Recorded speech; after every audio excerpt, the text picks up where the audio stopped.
हथकड़ी मेरा जेवर और जेल मेरा ससुराल है। इन्होंने कत्ल की साजिश का इल्जाम लगा के आसिफ जरदारी साहब की और उनके साहबजादे बिलावल भुट्टो जरदारी साहब की जान है उसको खतरे में डाल दिया है। शीदा जो था वो बैठा हुआ जनाब वो सिगार पी रहा था कि पीटीआई की एज ए पार्टी एग्जिस्टेंस जो है उसके ऊपर सवालिया निशान जो उनका ख्याल था कि हट गया है वो फिर अपनी जगह के ऊपर खड़ा हो गया है। पीटीआई जो है उसके अकाउंट्स में जो 37 करोड़ की रकम है वो जब्त होनी। पीटीआई ने इतराज किया कि ये टेरियर वाइट जो है इसके बारे में तो ये अदालत हमारा केस सुनने की मजाज नहीं। माजी के अंदर जब ये केस इसी अदालत में लगा था तो इन्हीं जज साहब ने ये केस सुनने से इनकार कर दिया था।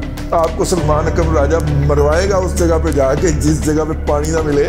वो पाया ना आपका नोटिफिकेशन हो चुका है इलेक्शन कमीशन ऑफ पाकिस्तान का।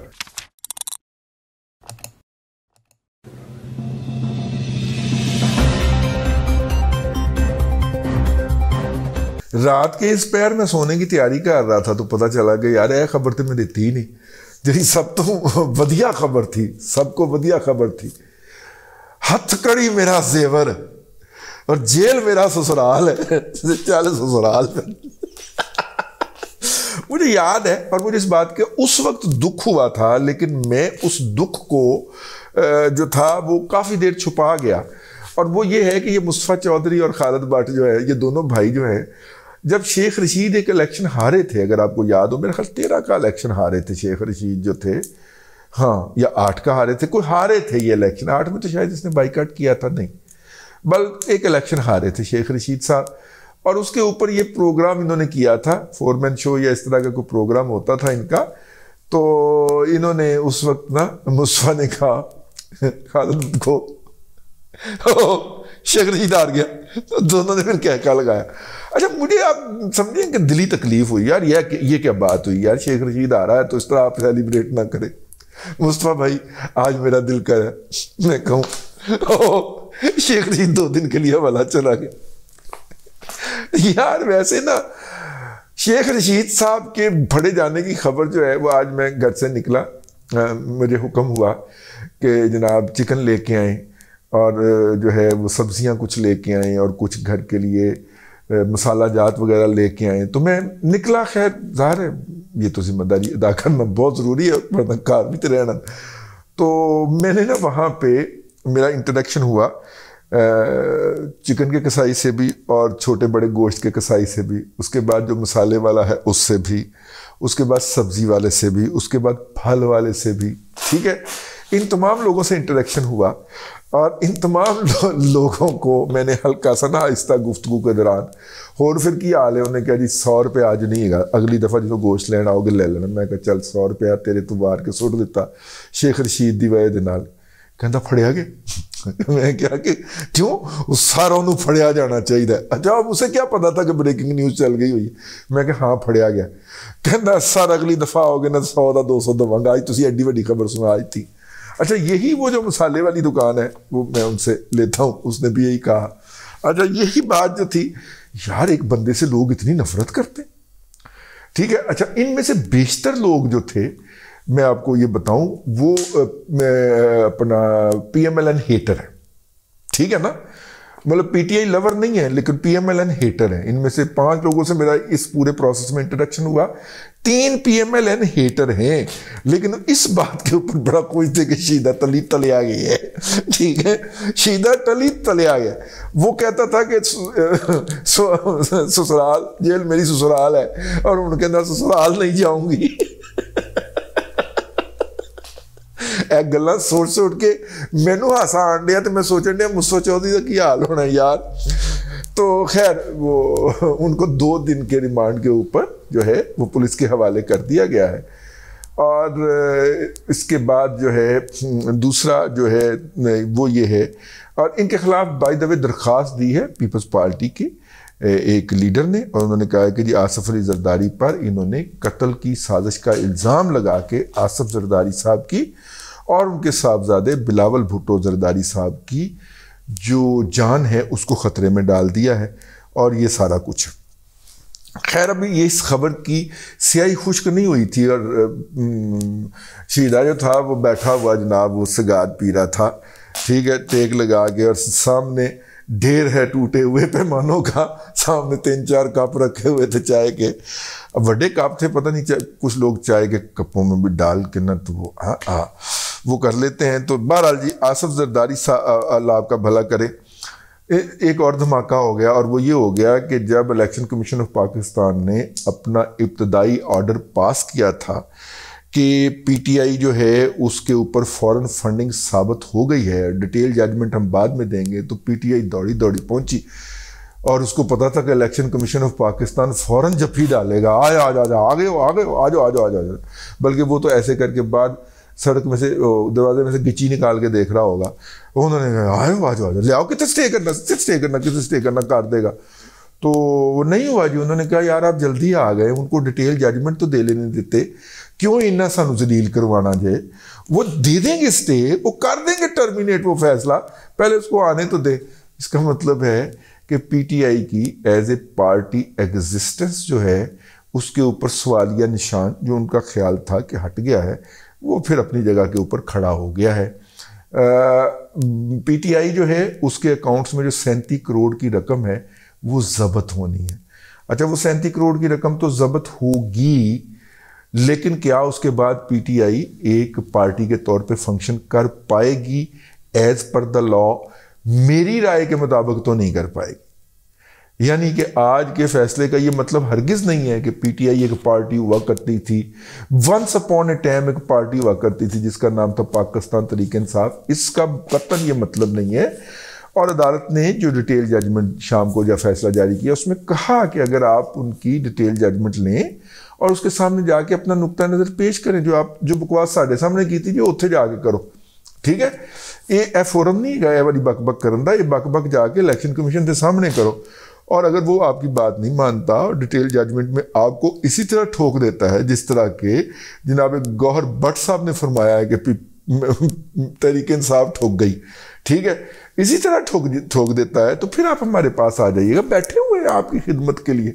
ठीक, ये जजमेंट जनाब एक जज साहब ने फिलहाल फारग कर दी। ये दूसरा सदमा था। तीसरा सदमा था कि पीटीआई ने इतराज़ किया कि ये टेरियन वाइट जो है इसके बारे में तो ये अदालत हमारा केस सुनने की मजाज ही नहीं है, क्योंकि माजी के अंदर जब ये केस इसी अदालत में लगा था तो इन्हीं जज साहब ने ये केस सुनने से इनकार कर दिया था। तो लिहाजा उस वक्त इनकार किया था, तो अब आपको क्यों सूझी है, क्या सूझी है, आपकी बदनीति है कि आप इस फैसले को, इस केस को दोबारा सुनना चाहते हैं और आप इस केस को दोबारा सुन के हमें खतरा है। और तीसरा उन्होंने कहा कि सानू तुहाडे तो बाहर ही नहीं गया, तुसी ईमानदार नहीं गए, ठीक है। यही जज साहब जब नवाज शरीफ को तुन रहे थे, उनको अब्सकॉन्डर डिक्लेयर कर रहे थे तो बहुत अच्छे थे, जब मरियम नवाज शरीफ के बारे में नेगेटिव कमेंट पास कर रहे थे तो बहुत अच्छे थे, जब ये कह रहे थे कि वो मुजरम जो है वो हम अदालत की बेबसी पे हंसता होगा तो बहुत अच्छे थे। लेकिन यही जज साहब जो हैं अब काबिले गर्दन जदनी ठहरे। PMLN के लिए तो उनके हवाले से कोई एक ख़ास मोहब्बत होनी चाहिए कि ये जूनियर एसोसिएट रहे हैं जनाब साकब निसार साहब के, शेख साकब निसार साहब जस्टिस रिटायर्ड के, और इसी खसूसियत की बुनियाद के ऊपर इनको लाहौर से दरामद करके और इस्लामाबाद हाई कोर्ट का जज लगाया गया था। ये तो अपनी जगह के ऊपर है हकीकत। बाद में जो है लोग मारूजी हालात के मुताबिक खुद को बदल लें तो फिर मेरा मतलब है कुछ कहा नहीं जा सकता। तो खैर, ये जज साहब अब पीटीआई को बुरे लगने शुरू हो गए हैं। मतलब आप कह सकते हैं कि ये इमरान खान प्रोजेक्ट के अंदर बाकायदा पूरी तरह मुलव्वस थे, लेकिन उस वक्त बहुत अच्छे थे। अब चूंकि उन्हें अपने उहदे के तकाजे से या डायरेक्ट कॉशन बदलने से कोई और पोजीशन लेनी पड़ गई है, तो पीटीआई जो है वो उनको बर्दाश्त नहीं कर पा रही और उनके ऊपर इतराज़ किया था। और जब उन्होंने इतराज़ किया तो उन्होंने कहा कि एलो फड़ो फिर, ठीक है। उन्होंने कहा कि जनाब मैं ये सारी बातें जो हैं जो आपने दलाइल दिए हैं ये आपके इसके अंदर ये कमी है, ताहम मैं ये बेंच लार्जर को कर रहा हूँ। दो तरीके हो सकते हैं, या तो उस लार्जर बेंच में बैठें या उससे भी माजरत कर लें कि नहीं पाया नहीं, ये मेरिट पे देखते हैं। दोनों सूरतों के अंदर एक बात इस्टेब्लिश हो गई कि टेरियन जेड वाइट जो कि इमरान अहमद खान नियाज़ी की नाजायज़ बच्ची हैं। और इमरान अहमद खान नियाज़ी साहब के इनके अलावा भी 3 और नाजायज़ बच्चे हैं, और नहीं 4 हैं शायद, क्योंकि टोटल 5 नाजायज़ बच्चे बनते हैं। 2 जायज़ हैं, 5 नाजायज़ हैं। और इंडिया वाले जो 3 हैं, 3 इंडिया में हैं सिर्फ, वो तो अपने नाम के साथ खान भी लिखते हैं। ठीक है, जिस तरह आतिश तासीर साहब जो हैं वो यहाँ पे कत्ल होने वाले पंजाब के गवर्नर सलमान तासीर साहब का एक इंटरव्यू करने आई थी इंडियन जर्नलिस्ट, तो उसके नतीजे में इस दुनिया में तशरीफ लाए थे। ठीक है, तो वो इंग्लैंड में होते हैं। इस तरह ये जो इमरान खान साहब के जो साहबजादगान हैं, मतलब इनका इस दुनिया में वरूद तो इंडिया में ही हुआ था, लेकिन अब वो इंग्लैंड मूव कर चुके हैं। टेरियन जेड वाइट साहिबा जो हैं, जो कि लव चाइल्ड हैं इमरान खान का, इसके ऊपर किसी ने बड़ा ज़बरदस्त फिक्रा कहा, मुझे बहुत पसंद आया। उन्होंने कहा कि वो हरामदी नहीं है, हरामदा वो है जो उसको कबूल नहीं कर रहा।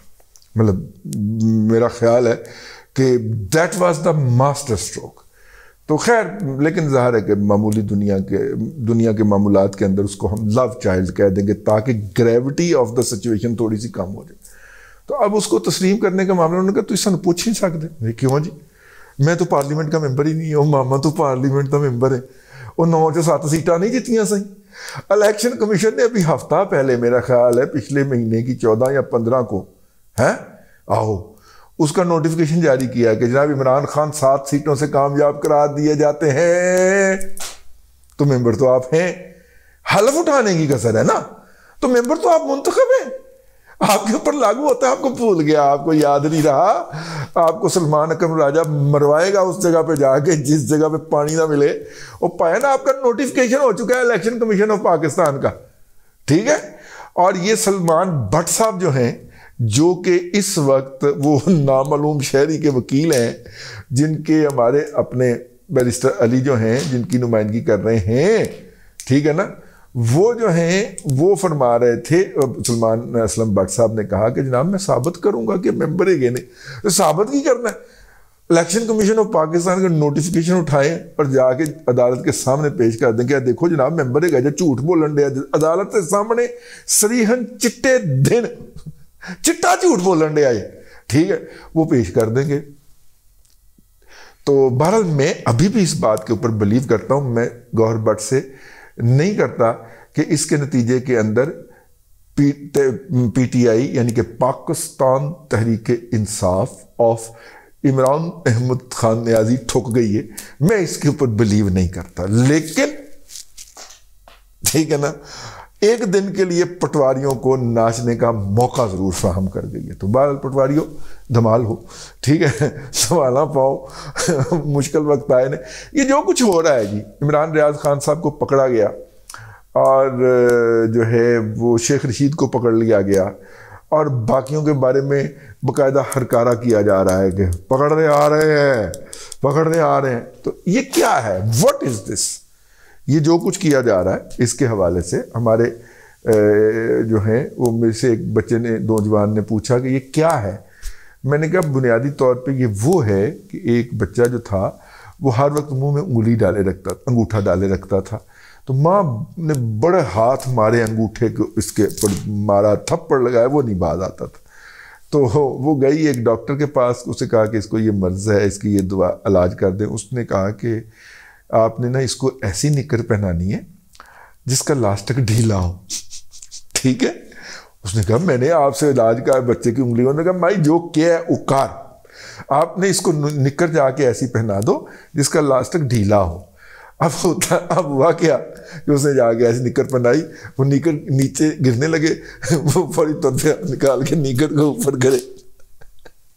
पीटीआई के निकर ढीली कर दी गई है कि अब वो अपनी निकर संभाले। ये जो रोजाना इमरान अहमद खान नियाज़ी जो था वो नया एजेंडा क्राफ्ट करके चढ़ा होता था पूरी कौम के हवास के ऊपर, अब वो ये करने के लिए हाजिर होता है कि मेरे फलां बंदे को पकड़ लिया, उसके साथ ज्यादती कर दी, उसके साथ जिनसी ज्यादती की है या सादा ज्यादती की है।